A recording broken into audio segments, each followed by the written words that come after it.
Hello, well I've not done a video for a little while and the reason being is I've had a lot going on, and also I think it's now time to address why I keep breaking all these projects. So we've got the 32 behind me. Now I went on Facebook the other day, popped a couple of adverts up saying it was breaking, obviously chucked some stuff on YouTube and eBay as well, and I've had just a load of kind of people just take the mickey, as I should say, of like, oh, why don't you finish this one, or you're always finishing, breaking, blah blah blah, whatever. Have a look at a couple of profiles. They all seem to be above the age of 50, which is a bit mental. Like, if you're a senile old sausage with nothing better to do than kind of shit talk on someone else's post, then you just need to have a word with yourself. Like, just live and let be, do you know what I mean? It is what it is. So the reason why I split this is basically because I got screwed on the chassis and V5 for it. Now, obviously I didn't want to just put that on the internet. Like, who am I to kind of tell people why I'm doing anything, really? Why is it anyone's business? I do not know. But for those that want to know, the reason being is I bought the chassis with paperwork 8 months ago. Filled out all the logbook, got that all sent off, and I've heard nothing back since. Tried chasing it up, but annoyingly, it looks like that V5 has just disappeared. So it's kind of out of my control, guys. I'm not going to go and buy paperwork to ring a vehicle. That's not my style.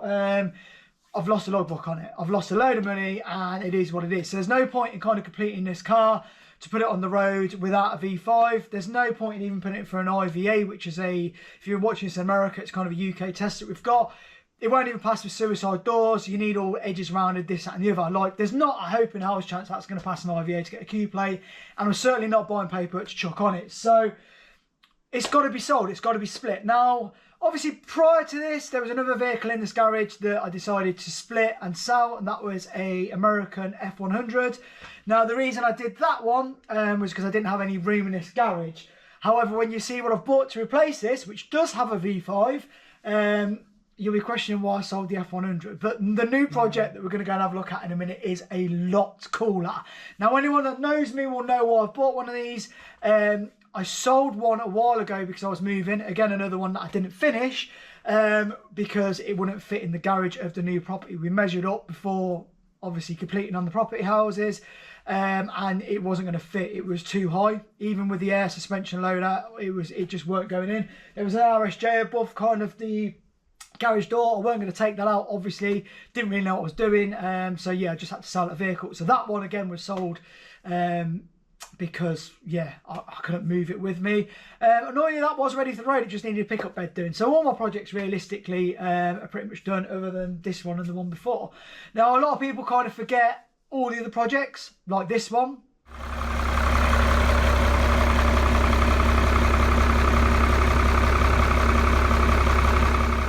This one.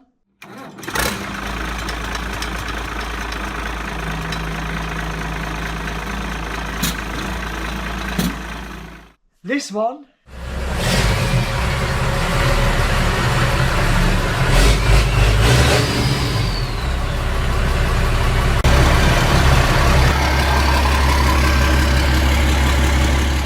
This one.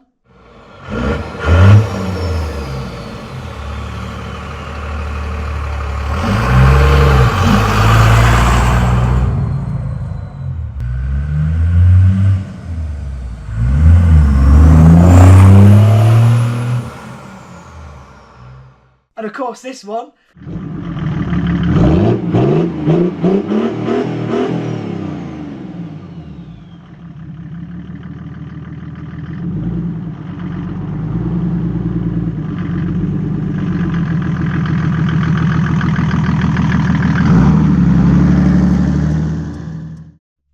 Before we get on to all the engine conversions and lupos, Mark 1 Caddy pickups, the Audi that I've got out the front, which is a VRS engine swap for a track day. I could just bombard you with all these cars that have been done, but I think most of the problem may be that because it doesn't take me necessarily that long, because I'm working on kind of in here like maybe 6 days a week. I seem to get things done a little bit quicker. Like if I was just knocking out kind of a hot rod every 3 or 4 years, like kind of most people probably would be doing, you wouldn't notice me selling stuff so much. So just leave me be to what I'm doing. Mind your own business, do whatever you're doing. You might get some stuff done quicker if you did that. But that's the end of that. Like, I'm not here for tit for tat. So We're going to go and have a look at what I've bought. It is pretty cool. It's 10 grand for just what it is. I've probably got another 15 to 20 grand to put into it. But obviously I need to get rid of some of this stuff first. So if anyone wants any 32 bits, maybe you've got paperwork and I haven't, then yeah, just give me a shout. 32 is hopefully going. As soon as that's gone, we can start getting some of what's outside in here. So let's go and have a look.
So I haven't heard you ask, but I'm going to tell you anyway. The plans for the COE is going to be basically dropping it on the floor. We're going to put air ride on it. We're going to do a custom chassis. I think I'm going to get the front end made on this just because, again, I don't really have the space. And obviously, if someone else can make me a front end, I can kind of concentrate on doing a few other bits. I think I'm going to go to Odd Rods for that. I've been quoted 4,500 for a front clip, which may seem steep, but pricing it up myself, I'm probably 3 grand in parts, and I'd rather just pay someone else to do it. So yeah, we're gonna do that. We're gonna drop it on air. We're also gonna turn it into a pickup. So instead of having a truck bed at the back, I'm gonna try and get a hold of some rear fenders. Ideally, again, if anyone's watching this and got a set, I'm looking for something around the 50s. So either Ford F1 rear fenders or Ford F100 rear fenders, which is obviously the slightly newer Ford pickup. I have seen, I think it's either a Chevy or GMC. It's the one that's like a 57 with a single lights at the front. Those rear fenders may work as well. I don't want the rounded rear fenders. It needs to look boxy to obviously match the rest of the truck. Failing that, if I can't get any, because I don't really want to import some, because it's going to be a fortune and take forever, then I may make it like a small truck. I may just have the chassis coming out the back and we'll just put some kind of truck arches on it. I don't want to do that. I do want to pick up ideally. So that's the plan with it. We're engine-wise as well. I was looking at 6BTs. As you can see by the previous videos, all my kind of engine conversions are Cummins 6BTs or Mercedes OM606 is another one that I do. I've had this M57, which was going to go into the 32. Now, I'm kind of thinking that the M57 probably is a good choice for the COE. Now, the reason being is if I make the chassis, I say lightweight, it won't be lightweight. It's still going to be obviously like 50 by 100 kind of rails. But instead of doing all the 50 by 100 cross bracing, what I might do, like I've done with the 32 frame, which is over this side, is use CDS tube because it's a lot lighter and obviously it's a lot stronger. So if I can kind of be very clever with how I make the chassis, I could probably make this COE actually more lightweight than a standard F1 chassis or a kind of a 3100 Chevy. And then obviously having something like an M57 is still going to go pretty well. Obviously the weight displacement is going to be a bit strange because all the weight's going to be over the front axle, but we're hoping obviously the 8-inch airbags front and rear are going to help with that. So that's the plan. It's going to be a little while until the video comes out, unfortunately, because obviously I'm just waiting on stuff being sold. I can't put any of this outside because it's bare steel. I don't want it rusting because then I'm never going to sell it. So once kind of the body's gone, I may be able to get cracking on with the chassis in here. That won't be so much of a problem. If the chassis goes first, and I've got to wait, obviously, for the fiberglass body. So hopefully see you in a video in a few weeks' time. I can't guarantee how soon it's going to be, obviously. But yeah, thanks to those that are watching. That too, obviously, the people that are always moaning that I'm selling stuff with no idea. And hopefully see you guys in the next video. Take care.